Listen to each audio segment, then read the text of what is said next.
Hi, welcome to today's video. It's that small tantric again, and today's video is going to be about anxiety, my experience with anxiety, and how I'm learning to deal with it, slowly.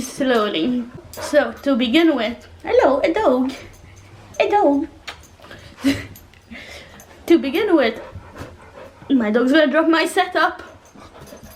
So to begin with, these were my thoughts about anxiety at a time where, I probably did struggle from it.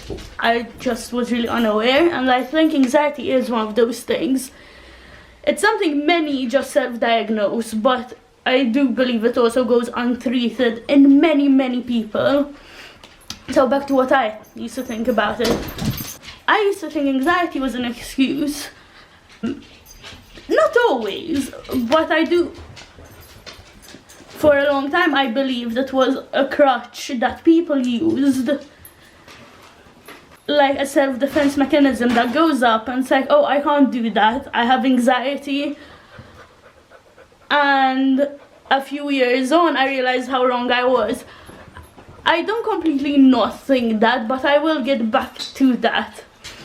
Anyway, so we're gonna go to talk about my experience with anxiety. My experience started with the death of my younger brother. I may or may not do a video about that further down the line, we will see. And essentially, my world as I knew it imploding within itself. After my brother passed away, I moved to England. I started completely afresh. I wouldn't change it for the world, but as you can imagine, when I needed my support system the most, I left that support system. And I'm incredibly lucky in having an incredible family in England. Like, the family I have here is incomparable to any family. So, however, I did have to leave my friends when I needed them most. I think the first step is realizing that, oh, you know what, this isn't normal. Trying to go to sleep and spiraling on and having one existential crisis after the other isn't normal. Being driving and suddenly hearing wails and cries and whatnot, that's not normal. I almost drew a fear of people, and that is not normal. And just a lot of things. I mean, there are obvious triggers, guys, but there are also insidious triggers, things that you don't realize affect you. So you need to be so in touch with what sets off your anxiety to avoid that, to be aware that this plus this may result into this, so let me take this precaution, because I do believe at the end of the day it's good to face your anxieties or your fears or whatever you want to call them, but I also believe there is a time and place for it. It's sometimes you're going through so much that you cannot handle mentally dealing with your triggers, and do not force yourself. You really need to remember, like, for me, this anxiety thing has been a journey. It has been a journey for my family. It's be kind with yourself, be gentle with yourself, because these things are happening for a reason, and I believe it's your body's way of telling you, look, take it easy, be kind to yourself, if you can't finish those simple tasks today, full of sorry, that sink full of dirty dishes is something you can't tackle today. It's not a big deal. I have 3 dogs, so 9 out of 10 times my house is a mess by default. But I know during an anxiety attack I'm rendered useless. I'm laying in bed, throwing up, crying, sleeping, and the addition of a house not being as presentable as it should be is another thing I get anxious about. And it's so stupid because you can do laundry any given day, you can wash dishes any given day, you can hoover, you can, these things. Something that really also dogs do wonders for anxiety, but I think that's just a given. Look at this boy, this stinky boy. Things I started doing to help with my anxiety, first and foremost, is putting distance. One of my biggest source of anxiety is my family. I come from a very troubled family, it's no secret. And further down the line, again, I may or may not speak about that. But you know what? I've chosen my family. And that's not to say I don't love and respect certain members of the family, but I have no nuclear family, so I've had to make my own. And I'm very happy I got to choose who I want in my family. The people who are not in my life aren't in my life.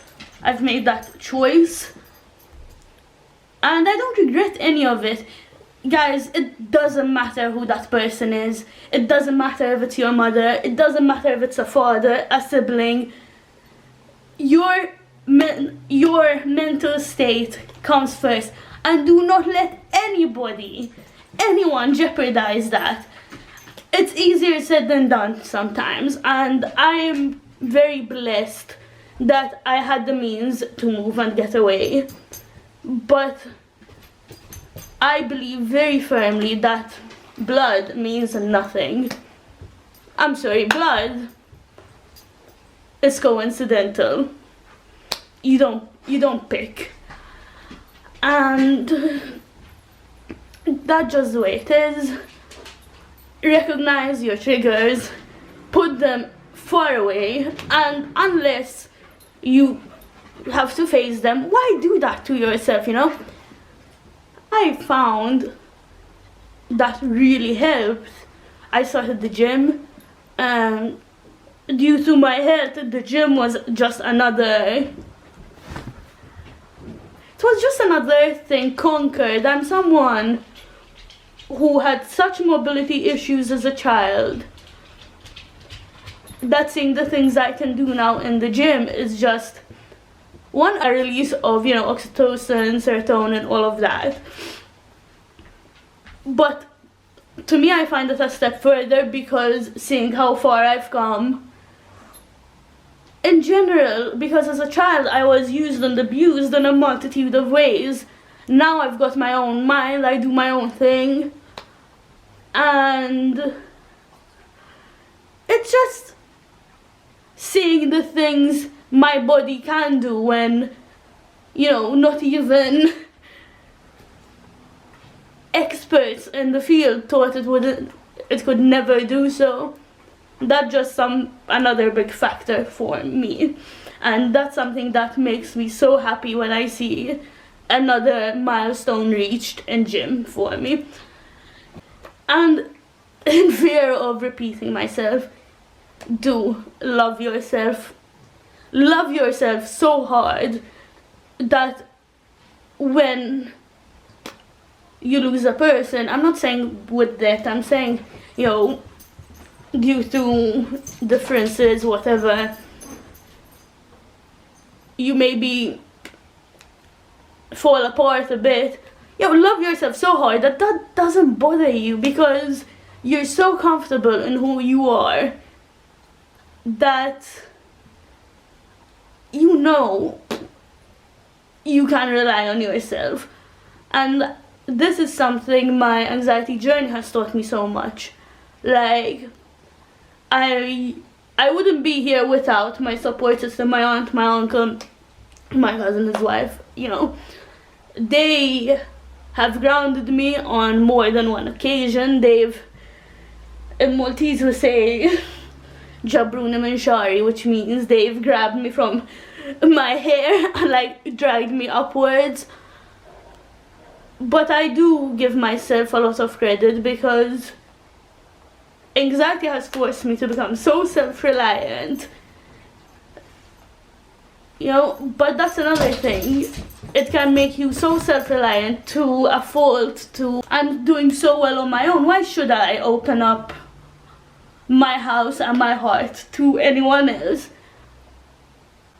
People are not an island. We need connection with other people. We need that bond. And part of my anxiety journey has been isolating myself to a fault, saying many people as a threat. My instinct to strangers is they are a threat, but you need to get yourself out of that mindset. Not everyone is out to get you. Like, most people don't even give a flying, crap about you and your being, so they don't even have the energy to be out to get you. There are the bad people out there, but don't let them, be the matchstick argument used for every person you meet. Part of my anxiety journey included closing off my heart to a lot of people, and that is still going on right now. And eventually I do believe I'll start being more open and trusting again. But right now, I'm just going through something of that nature and trying to get past it, and, But that's just the way life is. You're always gonna find hurdles, but it is down to you to,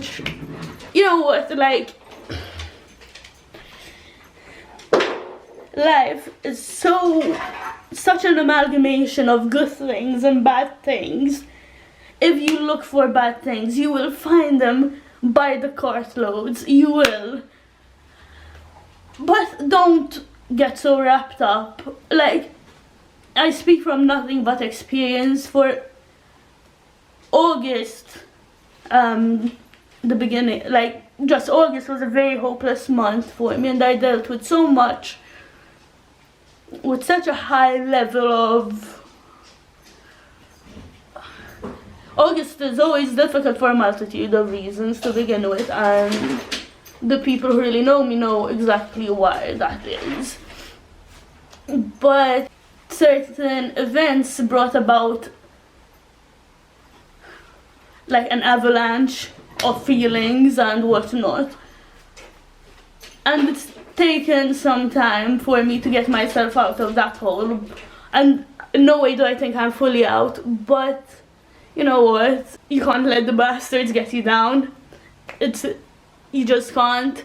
You can't let them win, and it's not even about winning or losing, just allowing people to be the reason for your unhappiness. That's a disservice to you. It's so that's what has been my experience with anxiety. Has my perception of anxiety changed? I would say 100%, but that would be a lie. Now that I've experienced anxiety, I actually can vouch how much people do use it as a crutch, because it's something I probably not probably, it's something I have done, you know, and not doing things and being like, oh, anxiety. But it also, like, for me, accepting my anxiety is being like, has taught me to grow so many boundaries, which I lacked so much. And it's been interesting, it's been exhausting, it's been heartbreaking, but it's been incredibly, like, it has been an incredibly teachable period in my life. One thing that I will always say is get therapy. Therapy has taught me so much self-worth, so much self-love, you know, and it's taught me to value myself, my feelings, my sanity to ridiculous proportions.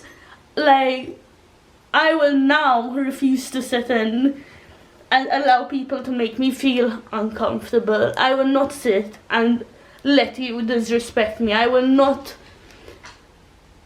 I was a pushover, and I was someone who bought people's love with money.